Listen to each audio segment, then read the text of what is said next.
Welcome back to New Venture Mentor, your source for straightforward advice to help you plan, launch, and grow your startup or small business. I'm Kate Costa, and today I want to talk to you about guest posts and how to increase the chances that your submission will be accepted. Guest posting can be a great way to get your name and a link to your website out there to new audiences that you wouldn't otherwise be able to reach easily. When my blog was a bit newer, I did a number of guest posts on other blogs to try to get myself out there, and I now accept roughly 25 guest posts per year on my own site. So I've learned a thing or two about how to ensure your guest post submission isn't rejected or ignored. Honestly, this is all common sense stuff, but as the saying goes, common sense is apparently pretty uncommon. So I'm going to go ahead and share a few tips. Firstly, don't spray and pray. Write a personalized note to whomever you're pitching your post and make it clear that you actually know what their site is about. I can't tell you how many requests I get from people that are obvious copy and paste jobs. I recently found your site and the content is excellent. You do a great job of discussing the topic you focus on.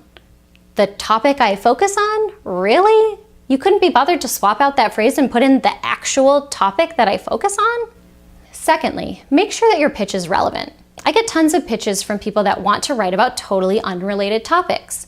My site focuses on startups and small businesses, so why are you pitching me an article about how to choose a bedroom wall color or how to save money on organic produce?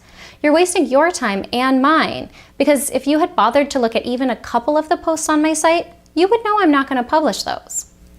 Thirdly, follow the submission guidelines. Whenever somebody sends me an inquiry about guest posting, I send back a form email that includes all of the submission guidelines and specifically state that I will not be able to respond if the guidelines are not followed. It's amazing to me how many people will send stuff back that does not meet the guidelines, and even more amazing, how many will then aggressively follow up multiple times, telling me how rude it is not to respond when they've totally ignored those guidelines. If you can't be bothered to read the guidelines, I can't be bothered to respond to you.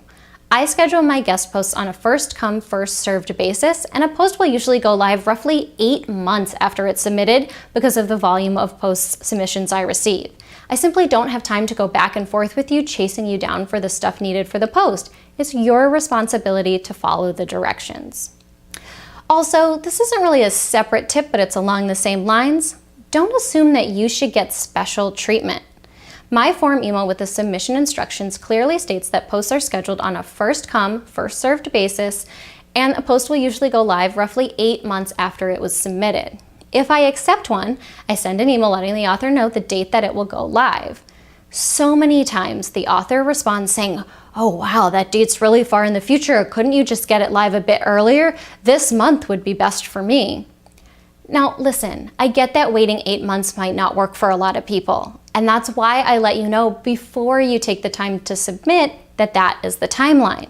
Please do not write me and ask me to bump somebody else out of their spot to put yours in. That's not going to happen. It's not fair. Okay, so back to the real tips. Number 4 is to make sure you don't have spelling and grammatical errors. I mean, an errant typo is one thing, but if I would have to rewrite your whole piece to make it acceptable, I'm just going to reject your submission. Finally, mind your manners. A little politeness will go a long way. It's my website. I mean, I love receiving guest post submissions, and I think my site is stronger due to all of the awesome authors that have contributed. But none of those offers ever demanded anything from me. An email stating, "I have attached an article that your readers will like, posted on X date," is going straight to the trash can. Guest posting can be a great way to get some new traffic to your own site, and it's actually not all that much work if you know how to do it right.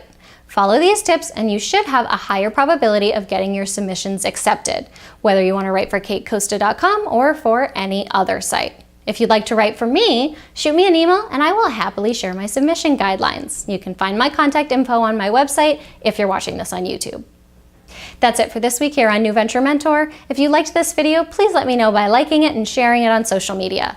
I've also recently enabled community contributions on all of my YouTube videos, so I would be incredibly appreciative if any of you would be willing to take a stab at translating some of those videos so that anyone who speaks languages other than English can still access them. You don't have to do it all, but any little bit helps, so thank you in advance to those of you who decide to contribute.